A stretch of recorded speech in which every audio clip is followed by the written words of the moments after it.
I wouldn't call this today's top story, but this is the first thing we're going to talk about today because I wanted to, just push it out of the way first. An article from CBS Sports yesterday that we mentioned during the crossover. Scott Frost dying for chance to coach after growing older and wiser from disappointing Nebraska tenure. And then I read the story in a little bit more detail after the crossover yesterday, and I thought, okay, that's what the headline says, but is there evidence in here that he has grown older and wiser? Nope. You be the judge, Josh. Okay. Here are some quotes from our now departed prodigal son. Quote, "For the first time in my life, I don't know what's next." The former Nebraska coach told Dennis Dodd of CBS Sports, "I'm dying to get back in." Not I'm dying to get back in. Then the article goes through not exactly the details of why Scott Frost struggled at Nebraska, but more so Nebraska's inconsistency in leadership and things of that nature. That, of course, did pop up a couple weeks ago regarding Trev Alberts. Older and wiser people do generally blame their problems on everyone else. Quote, "This is bad to say to a media guy, but I've never wanted to be a critic," Frost said. "I've wanted to be in the arena." The arena to which Frost is referring is the coaching perspective. Over breakfast at a Scottsdale eatery, Frost agreed to discuss the past, the state of the game, and its future. It's clear that he will be back coaching, even if that means working his way back up the ladder. Frost is comfortable living in Scottsdale with his 3 young children. He had another kid? Whoa, don't talk about family. He had another kid, though? I don't remember the third one. He had time to plan. The family prefers the location so much that it might be hard moving back to a small college town. The NFL remains an option as well. In the end, though, Frost has 15 million reasons to take his time. Quote, "My whole life I was a little league player and a high school player and then a college player and then an NFL player and then a graduate and then a position coach and then a coordinator and then a head coach. It was on a trajectory and I knew what was next." And then Frost said, quote, about the opportunities, "I know this, there's some good coaches out there. I'm a good coach. I belong doing it. I just don't know for sure where that's going to be right now. If the right head coach job comes along, I'd take it. If the right coordinator job comes, I'll take it." As a coach, Nick Saban said it, Frost said, "It used to be a 45 week a year job. Now it's a 52 week a year job. You're scouting other teams' players, recruiting year round, raising money for NIL year round. The part I love about college football is taking an 18-year-old kid and watching him leave as a 22-year-old man who has life figured out. You played a part in that." And then he talked about UCF a little bit. "Coaching is what I want to do," Frost said. "It's what I'm good at. It's what I love." "You think the Steelers with the immaculate reception said we really got lucky and the ball ticked off somebody's foot and Franco Harris caught it? We shouldn't have won," Frost said. Whatever it takes, you win." Those were the quotes from Mr. Scott Frost in the story from CBS Sports. Now, Josh, I'll allow you to be the first judge on this. Did you get the sense that Scott Frost has come to grips with how the situation at Nebraska went down and that he is sort of mentally rehabbed from his tumultuous days in Lincoln, that he now understands his shortcomings, what he's good at, what he's not good at, and that he is now prepared to be a better person and better coach wherever he may end up with a job next? Did you get that sense at all? Are we being honest? We are. This is an honest show. It's the show of honesty. No, quite frankly, he sounds lazier than ever. Kind of. Yeah. I mean, I'm in Scottsdale. You want to hire me? Come hire me. He's begging people for a job. This sounds like his agent called Dennis Dodd and is like, "Hey, that's exactly what happened. Can you do a profile on him? He's not going to talk about anything, but if you could do a profile on him and just get his name back in the cycle, that'd be really great for me, his agent." That is exactly what happened. He, he's talking about, even in the story where he's begging somebody to, like, "Hey, I'm still here. I can coach." Remember UCF? That went really well. How does it come up that, hey, you got the sense from him, even in this story, where once again, he is trying to make himself marketable for head coaching opportunities around the country, that he is lamenting the idea that coaching is no longer a 45-week-a-year job. It's a 52-week-a-year job, and you have to do it all the time. He's clearly not comfortable with that idea. He likes living a life. He likes living in Scottsdale and likes all that implies. Absolutely. He loves, he likes balance in his life. But I don't think he's come to grips with the idea that what you don't have when you are a college football head coach, or really when you're a college football coach of any sort, is balance in your life. You have to achieve it the best you possibly can, but it's just not tenable. So if that's what you are shooting for as a person, then maybe college football coaching just isn't the right job for you. Asian Joe has nailed it on our YouTube stream. How long until we'll see Frost coach an Arizona high school team? I think that's a 45-week-a-year job. I think that's a perfect gig for him. You can get a little bit of that work-life balance, but he's still a part of the game. He's still watching kids grow and mature into better players, and he's sending them off to be better men. Yeah. Do you get the sense from this story that, one of the things that probably came up with Frost during his time here was self-awareness, right? Mm-hmm. You kind of have to understand what you're good at and what you're not good at. Did you get the sense from the CBS Sports article that I just mostly read you right there that he has gained an element of self-awareness and has a clear understanding of what he's good and what he's not good at? Is your answer no? No, not a lick. And so if your answer is no, that makes sense because it came up during the article many, many times. Hey, look, I'm a good college football coach.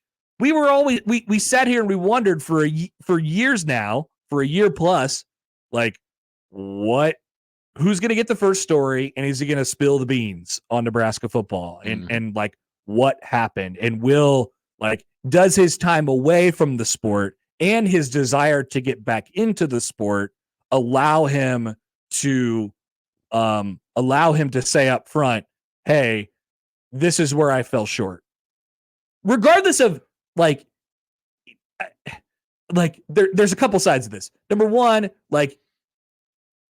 it's delusional if you don't take some sort of personal responsibility in this. But on the second part, even if you thought you didn't work at Nebraska only because of the situation that was going on around you,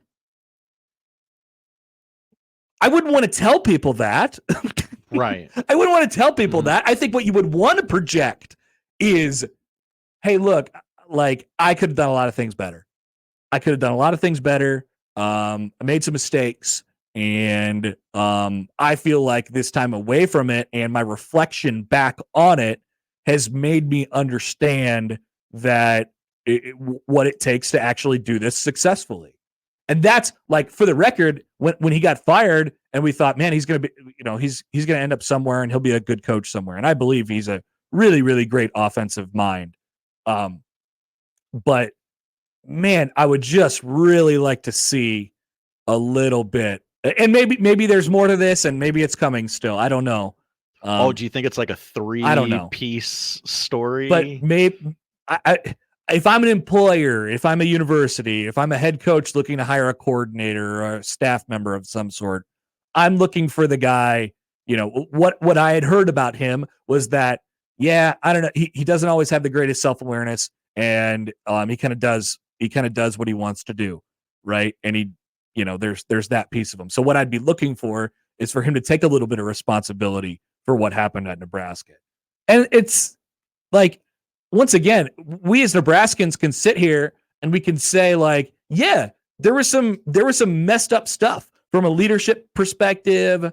And he didn't have the greatest boss while he was here. That guy who's writing a book now, that guy was not present. COVID happened. Circumstances could have been a factor in a lot of what happened with Scott Frost's tenure. That I believe that. But I also think you have to say, hey, look, even with those circumstances, maybe I could have adapted and figured out something a little bit different rather than, what ended up happening. I just like to see a little bit of personal responsibility. He will not get a meaningful job in the sport without showing a little bit of contrition. And there's not that in this article. There's a lot of finger pointing. There's a lot of, well, I don't want to talk about this and this and this, but I'll tell you how great the times were at UCF when I fell ass backwards into talent. Did you see what happened? Remember it wasn't like when Franco Harris miraculously caught that ball. Like, that happened for a reason. Man. Every time he talks, he steps in his own crap. Like, how'd this guy get into Stanford, by the way? He just I said this right away. Like, he is a genuinely smart guy. I really believe that. But as Doug said, or no, let's see. Charles says on YouTube here, Frost's problem was never aptitude. It's always been attitude. It's always been attitude. Your perspective on things, and sometimes I think where you come from, and Frost, he mentioned in the story in his sort of lineage of football, kind of always been the golden boy. Not that he's had stuff handed to him, and he's had to work for some things, but he had a leg up on a lot of people because where he came from and what he did, and that he is a smart guy. And so he got in some advantageous situations and ran up the ladder really, really quick as a young man. And you see a lot of coaches now, and their perspective is, I had to spend 2 decades at some NAIA school or a high school before I got the opportunity. And when I did those things, I had to learn. I had to do everything. I had to drive the bus. I had to, manicure the field. I had to do class checks in classrooms and stuff like that. He's not interested in the details. He's not interested in the details. I remember talking to Trev right at his first Big Ten media days, and that was when the whole, everyone wanted his opinion on what Frost was. And I asked Trev, I said, are you a detail-oriented guy? And just kind of let him go. And he was like, yeah. And then he went out, he spun off into this thing about how coaches think they want autonomy, but what they need is a little bit of structure. And I think in this situation, we're dealing with a person who values his autonomy so much. Not to say that it can't work, but he values his autonomy so much more than, than the greater good. I think that's kind of my read on it. And so, yeah, I did not get what the article told us we were going to get out of that, sadly. Yeah, sure would have liked it to have been different. And not that I want like a big bombshell or anything from him. I just want him to be honest with us and himself. Like, it didn't work. And like, that's okay to a certain extent. Like, I have a relatively young guy. I have a lot of emails in my Equitable Bank inbox right now. Oh, I bet. I hear you. I see the emails. Okay. I see the emails. There's a through line to all of them. Oh yeah? Yeah, there's a through line to all of them. Okay. John emails in on the Equitable Bank inbox. Hi, John. Frost says teams don't win due to luck, but the entire time he was at Nebraska, he talked about needing luck. He just opened it back up to piling on him again. Yeah, that's the other thing. Like, I don't even think he realized what he was doing. Again, he doesn't have any self-awareness. I just feel like I kind of feel bad, but I kind of don't, like, because like I said, it's sort of potential and opportunity that's just squandered a little bit by lack of perspective. Like I said, he's a smart guy. I think he's an offensive, I think he knows what he is doing when it comes to football. He just doesn't, he's not interested in the details, and he doesn't really want to doesn't really want to work on it that hard. I think he knows what I think he knows what it takes, and that's what makes it even more disappointing, right? So I think what we're talking about is a person here who, like, who is so talented and so smart, but it's squandered because, like I said, of like perspective. That's sad. Like, that's a sad story. Very. This is a sad story, actually. I would like to hear that. Oh, you got to recruit hard. You got to attend meetings. You got to do this. You got to do that. I know that now, and I'm prepared to do that. And if only any school in Arizona had been hiring recently. And look, like, this is all to say, like, he might still end up getting a job somewhere because of the aforementioned, like, aptitude. Like, I think he's got all of that. And it also doesn't mean that it won't work, if he puts the right people around him and if it's the right situation and all that stuff. But, like, for a job as, Nebraska now has a coach who lives it and breathes it and considers it to be a blessing that he has to be the Nebraska football coach all the time. And there's good things that come with it. There's bad things that come with it. There are. And you have to be willing to live with some of the bad stuff. And that's what I don't think, but, like, there's, I don't know what the number is, but there's a lot of jobs around the country where it's just like that. There's no hiding here. Mm-hmm. You are that person all the time. That's when you go to the grocery store. And that's even to a certain extent when you're in the privacy of your own home. Like, you just have to be it. And he doesn't want to be it all the time. No. There's places where you don't have to be it all the time. Those places might be perfect for him. Yeah. So, disappointing, I guess, is what I got out of that. And certainly not what I was expecting when I read the headline yesterday. That's for sure. All right.